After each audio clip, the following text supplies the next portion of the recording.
This island is disappearing quickly. Both federal and state governments. In January 2016, the residents of Ile de Jean-Charles in the United States were thrust into the spotlight.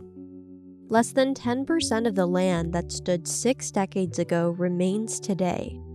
The United States government allocated $48 million to move the community in Louisiana to higher ground, the first federal assistance of its kind. The new town, dubbed the New Isle, is located 40 miles northwest of the community on a former sugarcane farm. Although there will be fishing ponds, it'll be different than the crabbing and fishing possible off the Gulf of Mexico. People with roots in Ile de Jean-Charles are descendants of native people forced to settle on the land in the 1830s. Some worry that the cultural heritage of their community will be lost by moving, and have chosen to stay behind.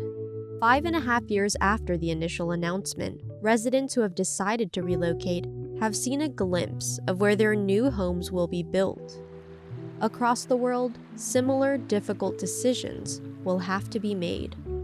Researchers like Marjolien Hasnoot believe the key to successful relocation is breaking down the decision into manageable steps. We need to unravel this big decision. What does it take over time? What could be no regret measures to do now? And maybe we don't have to make the full decision yet, because there is also uncertainty about the amount and rate of sea level rise, but at least we keep the options open. Managed retreat, proactively moving people away from risk, has become a prominent area of research. It starts with identifying what are the risks now, but also in the future. What could be potential options to adapt? And then the next step could be to identify the effectiveness of these options and the cost and benefits, and then sequence them. Once you've done that, you can evaluate these adaptation pathways and then identify, okay, what are the near-term actions to prepare and possible long-term options to adapt if needed, and that can be implemented as the future unfolds. Near-term actions could include protective measures that buy time before relocation. But fortifying coastlines with infrastructure, such as seawalls, is not always the answer. We cannot protect everything, because that's very costly and the coast is quite long. So where do you want to protect, and where do you make the difficult choice to retreat? There are places in the world like the Netherlands, but also in Japan, where there are already these high seawalls.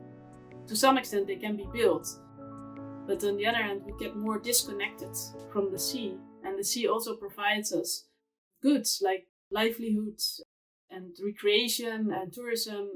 In Bangladesh we can't do that. We do have embankments, we have boulders, we have places where we can build something of a seawall to protect some infrastructure, but we can't do it everywhere. And we certainly can't do it for agricultural land anymore. And as a result, some people are not being able to continue to live there. They're losing their livelihood. Huck's work emphasizes the importance of building economic opportunity into relocation plans. So one of the biggest challenges we have is everybody moves to Dhaka in Bangladesh. So anybody being displaced from any other part of the country ends up in a slum in Dhaka city. And Dhaka can't absorb the projected numbers of up to 10 million climate refugees or migrants coming in over the next decade or so. So we are exploring different ways in which we can make these other towns, there are about 20 of them with a population of about 500,000 to 1 million each, that we can help them absorb another 500,000 to 1 million each over the next decade, and enabling them to settle there, enabling them to become part of the community, enabling them to get economic opportunities. These are things that we work on in terms of local adaptation. Throughout the relocation process, the people being displaced must play a role in decision-making. I've been doing a lot of work on what we call bottom-up consultation, making sure the voices of the vulnerable are taken into account, making them agents of change. Less economically developed countries will be disproportionately impacted by climate change, but early decision-making can help prevent catastrophes in the future.